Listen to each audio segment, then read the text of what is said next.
This is a deep dive into Alchemy, the surprising power of ideas that don't make sense by Rory Sutherland. What do a tiny, expensive can of oddly flavored soda, a potato guarded by soldiers, and the loud thunk of a car's central locking system have in common? They are all, according to Rory Sutherland, examples of alchemy. They are solutions that make absolutely no sense from a purely logical, spreadsheet-driven point of view, yet they were wildly successful in the real world. Sutherland, the vice chairman of the legendary advertising firm Ogilvy, argues that we have become dangerously obsessed with a narrow, logical view of the world. We try to solve every problem with engineering, economics, and data, assuming that people are rational creatures who make optimal choices. But they aren't. We are messy, emotional, storytelling animals driven by context, perception, and psychology. The book's central argument is that the biggest opportunities for progress, innovation, and persuasion don't lie in logical, incremental improvements. They lie in the magical, messy, and often counterintuitive realm of human psychology. This is the alchemy of the title, the art of turning something of little objective value into something priceless simply by changing how it's perceived. In this deep dive, you will learn why the opposite of a good idea can be another good idea, why you should almost never design for the average person, and how tiny, seemingly irrational tweaks can have a bigger impact than multi-billion-dollar engineering projects. We are going to explore 6 powerful principles from the book that will change the way you look at problem solving, marketing, and even your own daily decisions. Let's begin. All right, let's dive into our first key principle. The opposite of a good idea can be another good idea. This sounds like a paradox, but it's the cornerstone of Sutherland's thinking. In classical logic and science, the opposite of a good idea is always a bad one. If adding more sugar makes this cake better is a good idea, then adding less sugar must be worse. But in the world of human behavior, this isn't true at all, because human perception isn't based on a single linear scale of value. You can succeed by being the exact opposite of what everyone else considers good. Logic pushes everyone toward the same safe, sensible, middle-of-the-road solution. But alchemy happens at the extremes. Let's look at the most famous example from the book, Red Bull. Imagine it's the 1980s and you're pitching a new soft drink. You say, okay, my drink is going to come in a tiny can, much smaller than a Coke. It's going to be significantly more expensive per ounce than any other soda. And finally, the flavor is going to be slightly strange, a bit medicinal, not like a familiar cola or lemon lime. Logically, this is a recipe for instant failure. It's worse on every metric. But these apparent flaws were actually strokes of genius. The small can and high price signaled that this wasn't a drink you chugged to quench your thirst. It was a potent, functional product, a dose of something. The strange flavor reinforced this. It told your brain, this tastes like it works. This is medicine for my energy levels. If Red Bull had come in a big can, been cheap, and tasted like cola, it would have been seen as just another soft drink and failed. Its success came from being the opposite of a good idea for a soft drink. Here's another historical example. When Frederick the Great wanted to convince the Prussian peasantry to eat potatoes in the 18th century, he faced massive resistance. They were suspicious of this new food. His logical approach, making it a law, failed. So he tried alchemy. He planted a royal field of potatoes and, crucially, had it guarded by soldiers.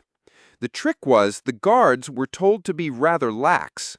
The local peasants saw this high-status crop being protected by the king's men and immediately assumed the potatoes must be incredibly valuable. They started stealing them and planting them in their own fields. Frederick made the potato desirable not by explaining its nutritional value, but by making it seem like a luxury good. He solved the problem by doing the opposite of what logic would suggest. Logic says, make it freely available. Alchemy says, make it seem scarce and valuable. So this leads to a powerful question for you to consider in your own work. As you go about your day, here's something to think about.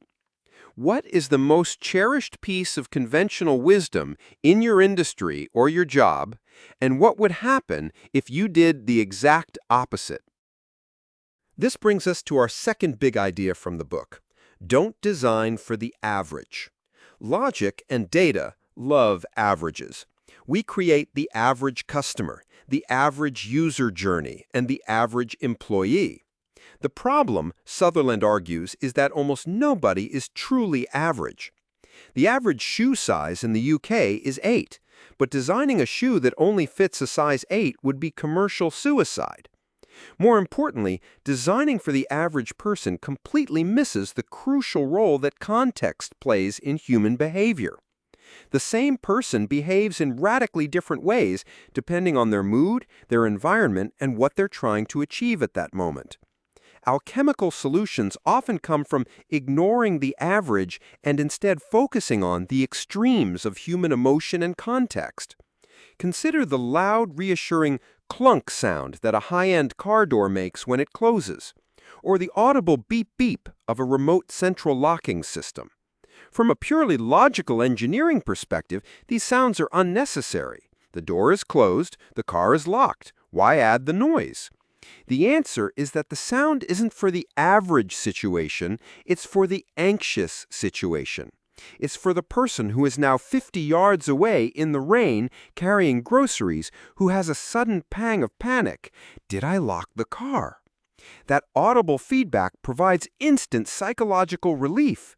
It solves an extreme emotional need, not an average one. Another great example is the transparent dustbin on a Dyson vacuum cleaner. When James Dyson first prototyped it, his market researchers were horrified. Their data showed that, on average, people were disgusted by the idea of seeing the dirt and dust they were collecting. The logical conclusion was to make the dustbin opaque. But Dyson trusted his intuition. He understood that the average opinion in a focus group didn't capture the real-world psychological need. The real problem for many users wasn't seeing the dirt. It was the nagging doubt of, is this expensive vacuum actually working? The transparent bin provided immediate, satisfying proof that it was. It turned a chore into something with a rewarding feedback loop. It wasn't designed for the average person who finds dust a bit yucky. It was designed for the person who needs to know they are succeeding at their task. This principle invites us to look beyond the tidy bell curve of our data. As you go about your day, here's something to think about. Who is the extreme user, or what is the extreme context you are currently ignoring? What specific powerful emotion, like anxiety, relief, or pride, could you design for instead of just designing for average functionality? That leads perfectly into our third principle, which is all about finding the power of psychological moonshots. In business and government, we are obsessed with what Sutherland calls technological or legislative moonshots. If we want to make train travel better, we assume we need to spend billions of dollars on new tracks and faster engines to shave 30 minutes off the journey time. This is the logical solution. A psychological moonshot, on the other hand, asks a different question. How can we make the journey feel better for a fraction of the cost? Instead of spending £5 billion to make the London to Paris train journey 40 minutes shorter, Sutherland asks, what if you spent just 1% of that budget on improving the experience? What if you hired the world's top supermodels to walk up and down the train serving free champagne for the entire journey? What if you installed seamless high-speed Wi-Fi? For a tiny fraction of the engineering cost, you could make the journey so blissful that people would wish it were longer. The objective reality, the journey time, is unchanged, but the subjective experience is transformed. This is a psychological moonshot. It's a low-cost, high-impact intervention that works by changing perception rather than objective reality. A simpler, brilliant example of this is the introduction of countdown clocks at bus stops and train platforms. For decades, the psychological pain of waiting for a bus was the uncertainty. Is it coming in 1 minute or 20? Did I miss it? This anxiety makes a 5-minute wait feel like 15. The logical solution would be to make the buses more punctual through complex scheduling software and GPS tracking. But the psychological solution was much cheaper and more effective. Install a simple screen that tells you the next bus is arriving in 6 minutes. This small piece of information completely transforms the experience of waiting. It doesn't make the bus arrive any faster, but it removes the anxiety of uncertainty, which was the real source of the pain. It turns an unknown stressful wait into a known finite one. That's an incredible improvement in passenger experience for the cost of a simple LED screen. We are constantly surrounded by opportunities for these kinds of fixes, but our logical brains are trained to overlook them. So here's a question to consider for your own work. Where are you trying to apply an expensive brute force solution when a cheaper psychological solution might exist? Where could you improve the perception of a process by 50% by changing just one small element? Our fourth principle is about realizing that you might not be solving the right problem. Sutherland argues that one of the most powerful things a creative thinker can do is reframe a problem. Often what we present as a rational, practical problem has a completely different, hidden psychological problem underneath. If you only solve the surface-level problem, you miss the real opportunity. The perfect illustration of this is Uber. On the surface, Uber seems to solve a logical problem. I need a taxi. How can I get one to me as quickly as possible? And yes, their logistics system is brilliant. But Sutherland argues that's not the real problem Uber solved. The real human problem of waiting for a taxi was the agonizing uncertainty. Where is it? Is he on his way? Did the dispatcher forget me? Has there been an accident? This anxiety is what makes waiting so painful. And how did Uber solve this? With a map. That little icon of a car moving towards you on your phone screen. That map does not make the car arrive any faster. The objective wait time is the same. But it completely solves the psychological problem of the wait. It replaces uncertainty with certainty. You can see your car is coming, you know the driver's name, you have a countdown. You can relax. Uber solved the feeling of waiting, which was more important than the waiting itself. They reframed the problem from a shortage of taxis to a surplus of anxiety. Here's a more personal scale example. Sutherland tells the story of a plumber who was getting complaints from customers about his high fees for what seemed like a simple 2-minute job. The job was replacing a tiny rubber O-ring in a faucet, a part that costs pennies. The plumber was an expert and could diagnose and fix the problem instantly.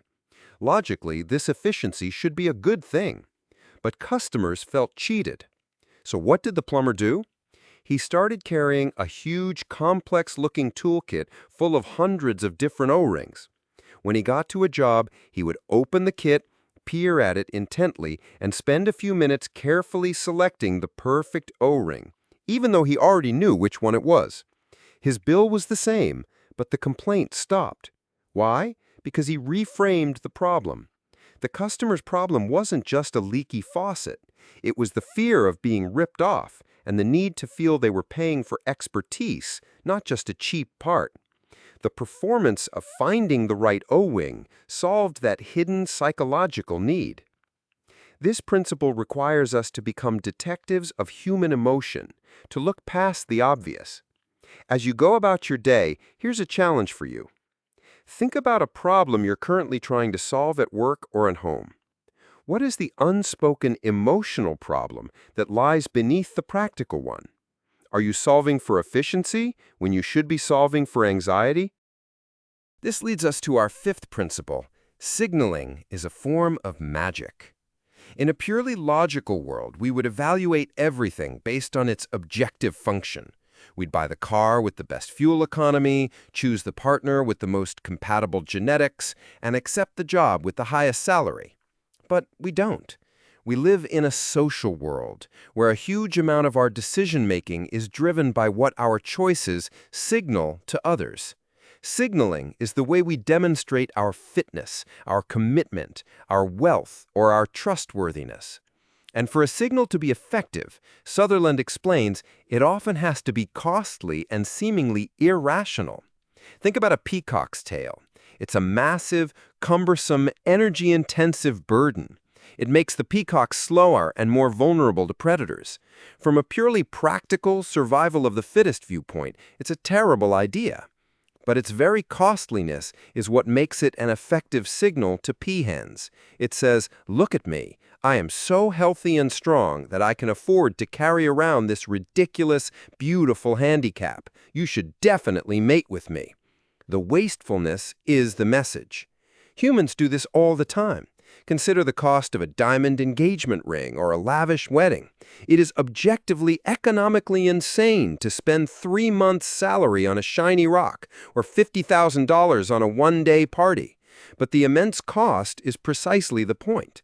It is a costly, hard-to-fake signal of commitment to your partner and to the community. Giving your fiancé a toaster or a new set of tires would be far more practical, but it would signal something very different and probably get you dumped. The lack of practicality is what gives the signal its power.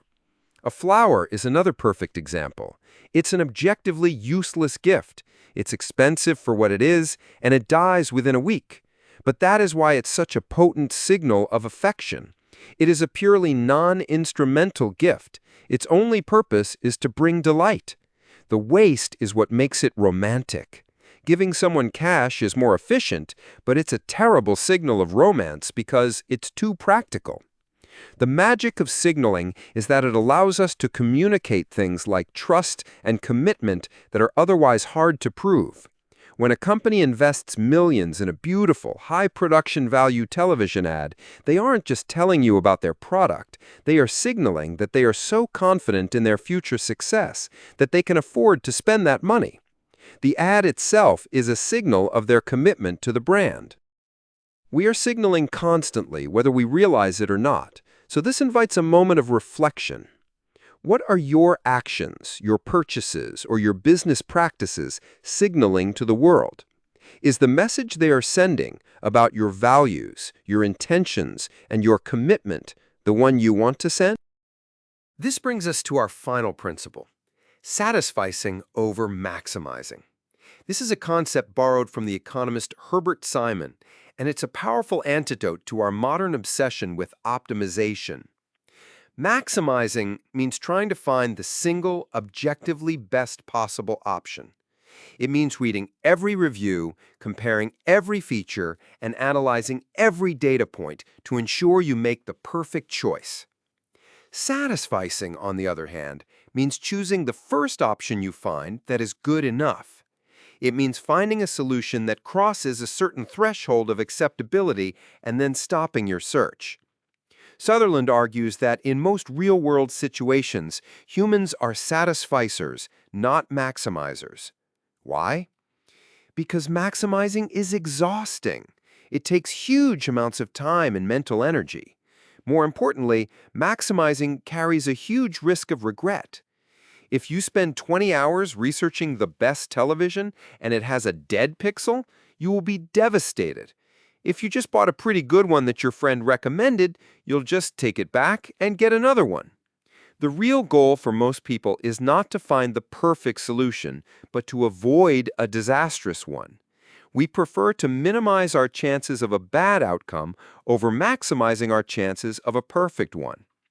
Think about why people choose to eat at McDonald's when they're in an unfamiliar city. It's not because they believe McDonald's offers the best possible meal. It's because McDonald's is a satisficing choice. It offers an extremely low risk of a terrible outcome.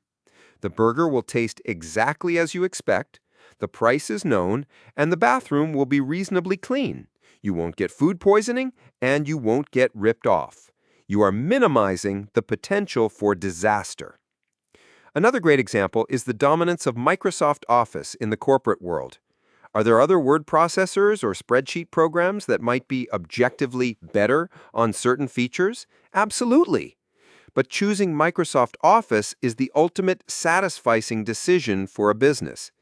Everyone knows how to use it, it's compatible with everything, and you'll never get fired for choosing it. It's not about being the best, it's about being the safest, most reliable choice. This is why brands are so powerful. A strong brand is a guarantee of a certain level of quality. It tells a satisficer, you can stop searching now. This is a safe choice. It reduces the cognitive load of decision-making. This insight challenges the assumption that people are always seeking the best and that you must win on every single feature. So, here's something to consider. Are you trying to build the best product or service on paper when what your customers really want is the simplest, most reliable, or least risky option? So let's take a moment to pull it all together. We've journeyed through 6 mind-bending principles from Rory Sutherland's Alchemy. We've learned that sometimes the opposite of a good idea is an even better idea. We've seen the power of solving for the anxious user instead of the average one. We've explored moonshots, how changing perception with champagne on a train can be more powerful than multi-billion-dollar engineering. And we've seen how reframing a problem, like Uber did with the anxiety of waiting, can unlock true innovation. If I had to pick 2 ideas to really stick in your mind, they would be these. First, the art of reframing the problem. Always ask yourself, what is the real, hidden, emotional problem here? If you can identify and solve that, you'll leave your logical competitors in the dust. Second, the immense power of signaling. Remember that what things mean is often more important than what they do. The costliness and seeming irrationality of an action is often what gives it meaning and power. In a world increasingly run by algorithms, spreadsheets, and big data, Sutherland's message is more critical than ever. Logic is a useful tool, but it is not the only tool. Our obsession with it has created a kind of collective blindness to the vast, untapped potential of psychology, creativity, and magic. We build faster trains when we should be serving better wine. We design for the average user and ignore the emotional extremes where real life is lived. The final call to action from this book is simple. Dare to be illogical. The next time you face a problem, consciously put your logical brain on hold for a few minutes. Ask the stupid questions. Propose the absurd solution. Try to solve for emotion instead of efficiency. You might just stumble upon a piece of alchemy that your competitors could never find on a spreadsheet. If you enjoyed this deep dive and want to explore this way of thinking further, I highly recommend reading the full book, Alchemy, which is filled with hundreds more delightful examples. For similar reads, you can't go wrong with Daniel Kahneman's masterpiece, Thinking Fast and Slow, which provides the scientific foundation for much of this thinking. Another is Nudge by Richard Thaler and Cass Sunstein, which is all about how to apply these psychological insights to improve decision-making. And finally, Made to Stick by Chip and Dan Heath will show you how to craft ideas that have the kind of memorable, emotional resonance that Sutherland champions.